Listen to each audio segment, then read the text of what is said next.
রিসালাতের যে বার্তা আছে সেই বার্তা পৌঁছানো, এটি আমাদের সকলের উপর একটা ফরজ দায়িত্ব। আল্লাহ তাআলার রিসালাতের এই দায়িত্বটুকু অমুসলিমদের কাছে পৌঁছানোর যে কাজ, এটাই হচ্ছে মূলত প্রকৃত তাবলীগ। এখন আমরা মুসলমানদের মধ্যেই বিভেদ তৈরি করার জন্য তাবলীগ করতেছি। দুইটার মধ্যে বিশাল পার্থক্য রয়েছে।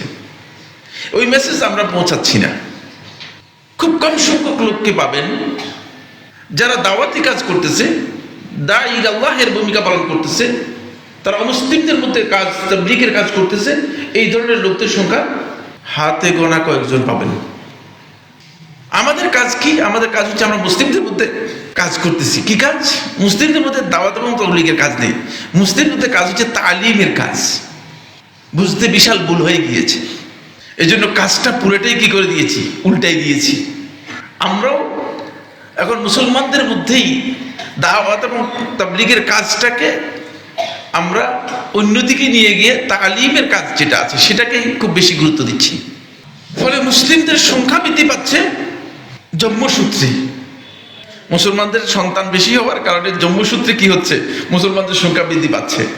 কিন্তু নতুন ইসলাম গ্রহণ করে মুসলিমদের আগমন হচ্ছে খুব কম। অথবা মুসলমানদের দাওয়াতের কারণে, মুসলমানদের আখলাক দেখে, মুসলমানদের চারিত্রিক বৈশিষ্ট্য দেখে এবং সৌন্দর্য দেখে ইসলাম গ্রহণ করতেছে এদের সংখ্যা খুব কম। এদের সংখ্যা খুব কম। কারণ হলো ওখানে দাওয়াত এবং তাবলীগের মূল কাজই নেই। এই আয়াতে আল্লাহ সুবহানাহু ওয়া তাআলা রাসূল সাল্লাল্লাহু আলাইহি ওয়াসাল্লাম বলেছেন, ইয়া আইয়ুহার রাসূল, রাসূলুল্লাহ সাল্লাল্লাহু আলাইহি ওয়াসাল্লামকে রিসালাতের খেতাব করেছেন কোরআন কারীমের এই আয়াতের মধ্যে।